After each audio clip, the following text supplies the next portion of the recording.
The business world today, it feels like it's just spinning incredibly fast. Absolutely. Every week feels like there's some new tech, a market shift, another challenge. Yeah, it keeps you on your toes. It really does. Yeah. It means leaders can't just adapt. They almost have to constantly reinvent themselves. That's a good way to put it. Reinvent. It's kind of dizzying. Yeah. And it really makes you ask, well, how do you stay ahead? How do you keep making a real impact in that kind of environment? That is exactly the question. And that's what we're diving into today. We're Yeah. focusing on ISB's executive education programs. We've really gone through the brochures, the FAQs, all that material, Right. pulled out the key stuff to help you understand what these opportunities really involve, how they set you up for that kind of impact we're talking about. So our mission here is basically to cut through the noise, right? Give you a shortcut to understanding what's out there. Exactly. We'll look at, who are these for? What skills do they actually build? Right. And what makes ISD's way of doing things maybe a bit different? So you can see clearly if something here might fit your own journey. That's good. Well, to set the scene, let's maybe start with where ISB actually stands in executive education. Yeah, where do they rank? Well, the Financial Times rankings for 2024, the custom executive education ones, they have ISB at #1 in India, Okay, number 1. #2 in Asia, Wow. and number 26 globally, which is, pretty impressive. That's seriously impressive. Okay, so digging to the sources, Yeah. what's behind those numbers? What's the secret sauce there? Is it the teachers, the course content? It's definitely a mix, but the faculty is a huge piece of it. Right. We're talking globally known academics, yes, but also people who are like seasoned industry practitioners. They've been out there doing it. Ah, so not just theory. Not just theory, it's this blend, Strong research background. ISB is actually ranked #1 in India for research output. Right. Combined with that real-world engagement. Yeah. People who actually advise big companies, they bring that into the room and really push your thinking. Okay, so you've got this top-tier faculty. How does that translate into the actual, learning experience for someone in the program? Does it feel different? It absolutely does. They design it to be, well, transformational. That's the word they use. It's informational. Okay. And they do it with these distinctive methods. It's often blended. So you'll have high impact live online sessions. Right. Some self-paced stuff you do on your own time, and then these really focused on-campus bits that tie it all together. Blended. Okay. It sounds like they're using a whole toolkit then, not just lectures. Oh, definitely. How do those different tools make sure everyone gets something out of it, regardless of how they learn best? It's a great point. They use a real mix. Yes, lectures, but lots of case studies too. Like real-world examples. Exactly. Local ones, global ones. I saw mentions of things like the Apollo 13 mission's crisis management, or how Nestle handled a specific challenge. Really practical stuff. Yeah. Then you've got business simulations, small group discussions. Learning from your peers is big action learning projects where you tackle a real problem. Even role-playing. Okay. So it hits different learning styles, helps it all sink in deeper. And, building on that practical side, something I saw mentioned was ISB's specific focus on emerging markets. How does that fit in? What's the ISB advantage there? Yeah, that's definitely a key differentiator they highlight. They have deep expertise there, Okay. which means they've built up a lot of intellectual capital, specific case studies focused on the unique challenges you find in those economies. India, Asia. Right, which can be very different. Very different, often more complex, faster moving. So it's not just generic global best practices. It's about understanding those specific contexts. It gives you a future-ready perspective, helps you find those hidden unlocks for your organization. So, thinking about the person taking the course, what are the tangible things they walk away with?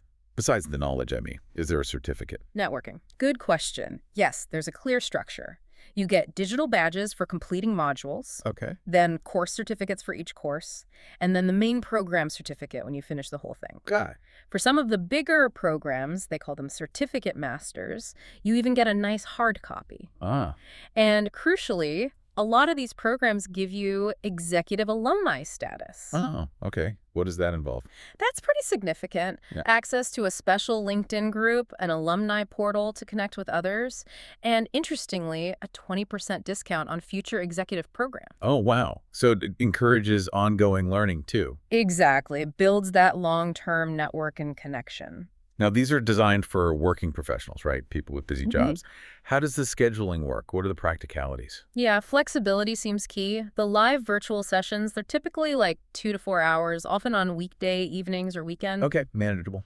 And the self-paced stuff, well, that's up to you. When you do the on-campus parts, things like accommodation and meals are usually baked into the fee. Well, that simplifies things. Yeah, makes it easier. They do suggest bringing a laptop, though, for activities and assignments. Right. And what about getting in? What are they looking for in applicants?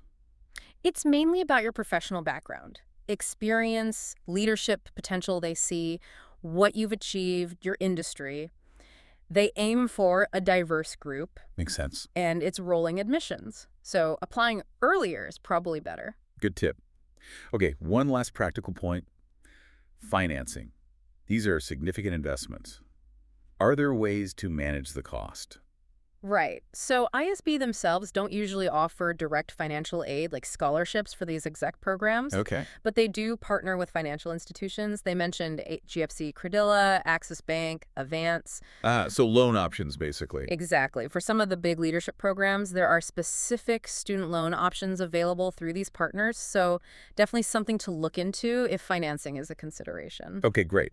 So we've really established the foundation now. We understand the ISB approach, the quality, the practical side. Right. Now, how does this actually translate into the programs themselves? So let's maybe break down the different categories they offer. Absolutely. Let's dive into that. A really big area, unsurprisingly, is digital transformation and AI leadership. Makes sense. Very current. Totally. One key program here is the Chief Digital and AI Officer Program, the CDAIO. CDAIO, okay.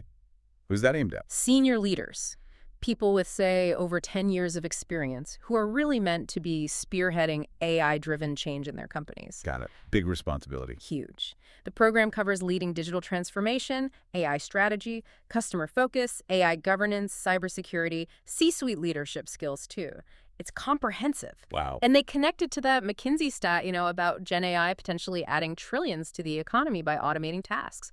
This program is about equipping leaders for that future. That puts it in perspective. What else in the AI space? Well, there's also AI in business, fundamentals to applications. This one's broader. It's for maybe non-technical folks, too, HR, legal, managers, anyone needing a solid grasp of AI and machine learning. So less about building AI, more about understanding and using it. Exactly. It covers generative AI, things like GPT, Gemini, Llama, the tech behind ChatGPT, Right. AI agents, automation, how to apply it across business functions, and importantly, the ethics around AI. That's crucial. Definitely. And participants get hands-on with tools like ChatGPT, Dial-E for images, Midjourney.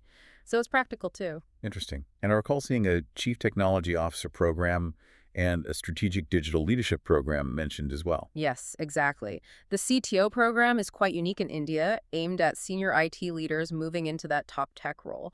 And the Strategic Digital Leadership one is more of a blended program for mid to senior managers, focusing on digital business models, analytics, innovation, and strategy. Lots happening in that digital space. It really seems like it. What's striking is how targeted these are, not just learn tech, but lead tech transformation. But okay, moving beyond pure tech, what about general leadership? Developing that core strategic muscle. What does ISB offer there? That's another major pillar for them, general and strategic leadership. Okay.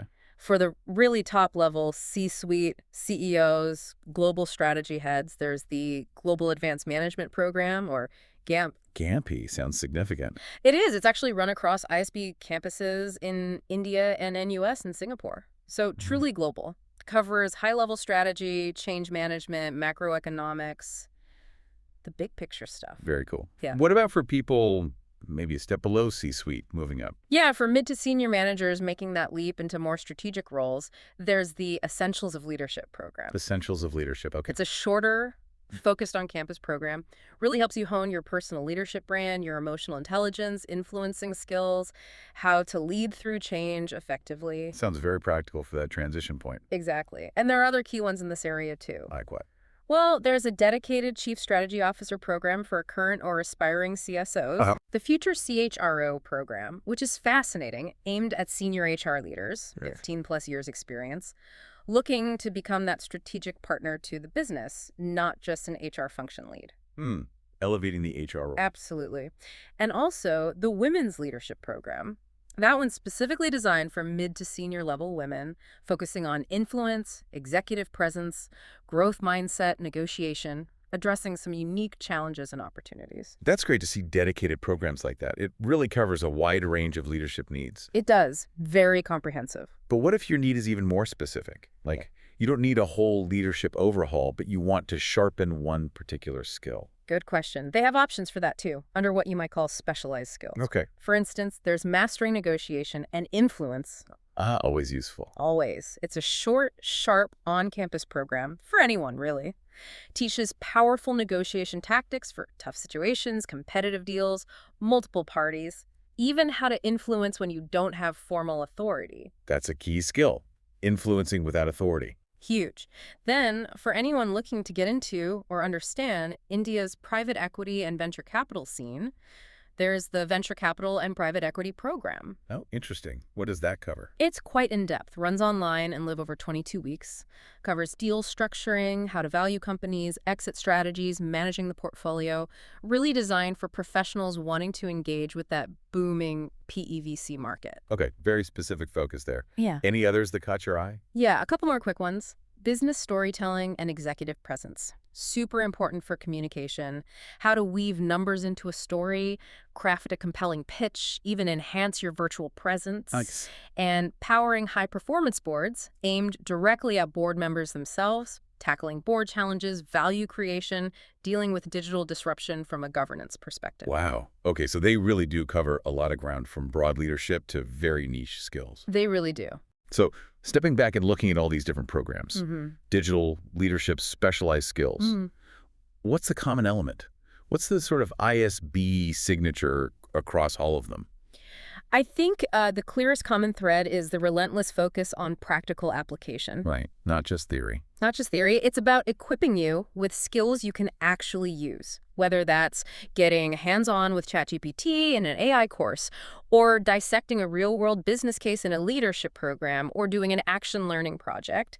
It's designed so you move beyond just knowing things to actually being able to do things, to drive results, innovate, operate effectively back in your job. It's about bridging that gap between learning and doing. Exactly. Moving from theory to operational excellence and real strategic impact. So we've covered a huge amount today, really navigated this landscape of executive education at ISB, from AI leadership right through to core strategic thinking. We certainly have. What really jumps out, I think, is that commitment ISB seems to have to building leaders who are adaptable, who are genuinely future ready. I agree. And the value proposition, it feels like it's more than just getting a certificate, right? Yeah. It seems to be about the whole experience, transforming how you think, getting deep expertise in these critical emerging areas, and building that professional network that lasts. Absolutely. That network effect is probably huge. Yeah, invaluable. So as you, our listener, reflect on everything we've discussed, here's maybe a final thought to chew on. Okay. In your own career right now, what's the one specific skill or maybe area of knowledge that if you really dedicated yourself to mastering it, perhaps through a focused program like these, what would make the biggest, most profound difference to where you are professionally, say, a year from now? That's a powerful question. And maybe ask yourself, what's actually stopping you from taking that first step towards mastering it?